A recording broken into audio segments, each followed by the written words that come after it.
Hello नमस्कार, मी काजल स्वागत करते तुमचं पुन्हा एकदा माझ्या नवीन मराठी ब्लॉगमध्ये आणि नवीन यूट्यूब चॅनलवरती सुद्धा. गुड मॉर्निंग सगळ्यांना. आता वाजले सकाळचे 6 आणि छान असं बाहेर धुकं आलेलं आहे, तुम्ही बघू शकता. तर इथे मी आज डब्यासाठी बनवणार आहे कोथिंबीरच्या वडीची भाजी.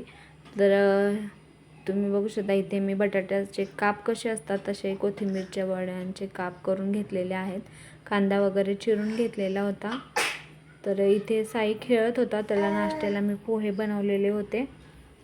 तर इथे त्याचा नाश्ता वगैरे झालेला आहे.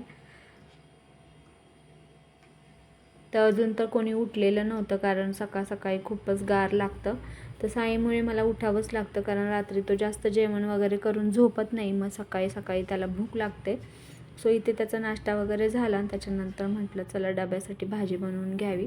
तर इथे टाकलं कढईमध्ये तेल, कांदा वगैरे टाकलं. कांदा लाल होईपर्यंत चांगला परतून घ्यायचा आहे. तर खूप दिवस झालं मी काही ब्लॉगच बनवलेला नाही आहे, कारण ब्लॉग बनवायचं म्हणजे माझ्या मोबाईलची जी गॅलरी आहे ती साईने सगळे डिलीट मारलेली होती. माझे सगळे ब्लॉग वगैरे होते, व्हिडिओ शूट वगैरे केलेले ते सगळेच डिलीट मारलेले होते. त्याच्यामुळे काय मी ब्लॉगच बनवलेला नव्हता.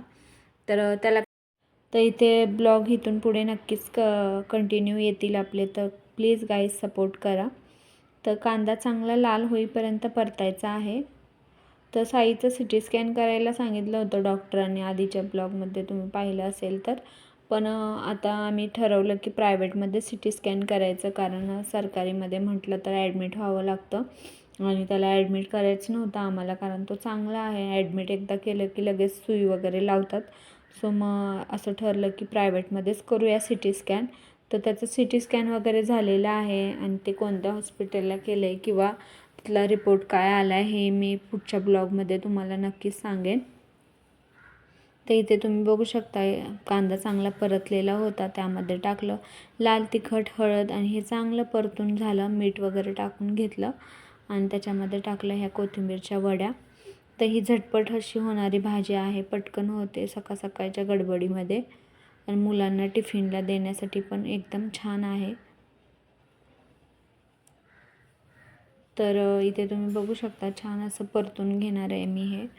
हे चांगलं परतून घेतल्यानंतर त्यामध्ये टाकलं शेंगदाण्याचं कूट. कोणाकोणाला शेंगदाण्याच्या कुटाची भाजी खायची सवय आहे हे मला कमेंट करून नक्कीच सांगा.